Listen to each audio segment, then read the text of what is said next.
নমস্কার, তোমাদের সকলের প্রিয় পাঠশালা আর একটি নতুন ক্লাসে তোমাদের সকলকে জানাই স্বাগত। আজকে আমি তোমাদের সাথে আলোচনা করব পঞ্চম শ্রেণীর বাংলা রায়মার্টিন কোশ্চেন নাম্বার ২২-এর ষষ্ঠ শ্রেণীর প্রশ্ন উত্তর। আমি আগে তোমাদের প্রথম থেকে পঞ্চম শ্রেণী পর্যন্ত আলোচনা করিয়ে দিয়েছি। এখনো পর্যন্ত যারা সেই ক্লাসগুলি করবে তারা অবশ্যই গিয়ে আগে সেই ক্লাসগুলি করে নিও। আমি আজকে ক্লাসটি শুরু করে দিচ্ছি, সকলে মিলিয়ে দেখলাম। একের প্রশ্নটি হচ্ছে সঠিক উত্তর নির্বাচন করে লেখো। একের প্রশ্নটি আছে, গল্পগুলোর কাঁধে আছে ব্যাগ, বস্তা না তল্পি? তল্পি। আমি টিক চিহ্ন দিয়ে রেখে দিচ্ছি। দুয়ের প্রশ্নটি আছে, বুনো হাঁস শীতকালে দক্ষিণ, উত্তর বা পশ্চিম দিকে উড়ে যায়? দক্ষিণ দিকে উড়ে যায়। তিনের প্রশ্নটি আছে, হাবুর শেখ দাদা পোষে 10টা, 20টা না 30টা ছাগল? 10টা ছাগল। চারের প্রশ্নটি আছে, ইতর শব্দের অর্থ সোমবার, রবিবার না বুধবার? রবিবার। পাঁচের প্রশ্নটি আছে, ব্যঞ্জন সন্ধি হলো ব্যঞ্জন ধ্বনি যোগ ব্যঞ্জন ধ্বনি, স্বরধ্বনি যোগ স্বরধ্বনি, ব্যঞ্জন ধ্বনি যোগ বিসর্গ ধ্বনির মিলন, ব্যঞ্জন ধ্বনি যোগ ব্যঞ্জন ধ্বনি। ছয়ের প্রশ্নটি আছে, পরিচ্ছেদ এর সন্ধি বিচ্ছেদ হলো পরি যোগ ছেদ, পরি যোগ ছেদ না পরি যোগ ছেদ? পরি যোগ ছেদ।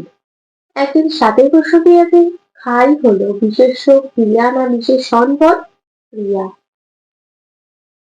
আটের প্রশ্নটি আছে, বিশেষ্যের পরিবর্তে বসে সর্বনাম, অব্যয় না বিশেষণ পদ? সর্বনাম। দুইয়ের প্রশ্নটি বলেছে, একটি বাক্যে উত্তর দাও। একের প্রশ্নটি বলেছে, জুড়ি গাড়ি কোন পশুতে টানা গাড়ি? জুড়ি গাড়ি ঘোড়ায় টানা গাড়ি। তাহলে এখানে লিখে দেবো ঘোড়ায়। দুইয়ের প্রশ্নটি বলেছে, বিমলা ছোট ভাইয়ের নাম কি? বিমলার ছোট ভাইয়ের নাম অবনী। তিনের প্রশ্নটি বলেছে, বেমানান শব্দের নিচে দাগ দাও। একের প্রশ্নটি আছে, শীত, গ্রীষ্ম, বর্ষা, তাঁবু না শরৎ? তাঁবু বেমানান। দুইয়ের প্রশ্নটি আছে, থানা, পুলিশ, কারাগার, চোর না স্কুল? কোনটা বেমানান? স্কুল। চারের প্রশ্নটি বলেছে, ক্রিয়াপদের নিচে দাগ দাও। একের প্রশ্নটি আছে, আমি ছড়া বলবো, এখানে বলবো ক্রিয়াপদ। দুই প্রশ্নটি আছে, সেখানে বুনো হাঁসরা রইল, রইলটা ক্রিয়াপদ। তিনের প্রশ্নটি আছে, গাছে গাছে ফুল ফুটেছে, ফুটেছে ক্রিয়াপদ। চারের প্রশ্নটি আছে, তুমি তো বললে কথাটা, এখানে বললে ক্রিয়াপদ। পাঁচের প্রশ্নটি বলেছে, নিজের প্রশ্নগুলির উত্তর নিজের ভাষায় লেখো। একের প্রশ্নটি আছে, হাবুর করুণ অবস্থার জন্য সে নিজেও কিভাবে দায়ী? খাতায় লিখে দেখাচ্ছি, দেখে না। সে কিভাবে দায়ী? হাবু নিজে ঘরে 150টি পায়রা পুষত, সেগুলি উড়ে যাওয়ার ভয়ে সে কখনো জানালা খুলত না, ফলে তার ঘরে গন্ধের জন্য সে নিজেও দায়ী ছিল বলা যায়। দুইয়ের প্রশ্নটি বলেছে, দুটো বুনো হাঁস দলছুট হয়েছিল কেন? দেখো লিখে দেখাচ্ছি। লাদাখে একটা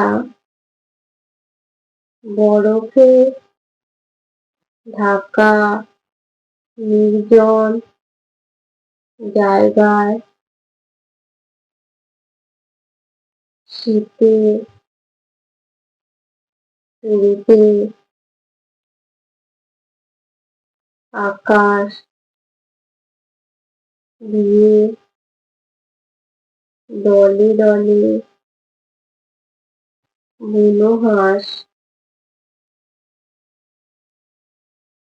উড়ে যেত। সেই দল থেকে একদিন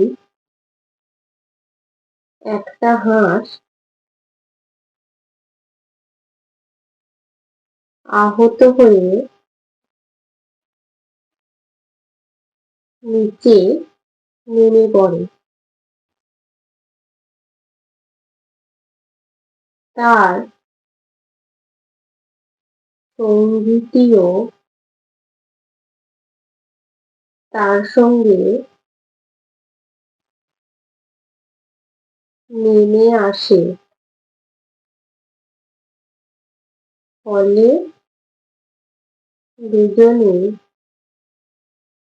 দলছুট হয়ে যায়। ভালোভাবে দেখে নাও। আজকের ক্লাসটি তাহলে আমি এখানে শেষ করছি। খুব তাড়াতাড়ি আরেকটি নতুন ক্লাস নিয়ে হাজির হবো তোমাদের সামনে। যদি তোমাদের আজকের ক্লাসটি ভালো লেগে থাকে তাহলে অবশ্যই লাইক, কমেন্ট, সাবস্ক্রাইব এবং শেয়ার করতে ভুলবেন না। সকলে সুস্থ থাকবেন, স্বাভাবিক থাকবেন। সকলকে অসংখ্য ধন্যবাদ জানাই।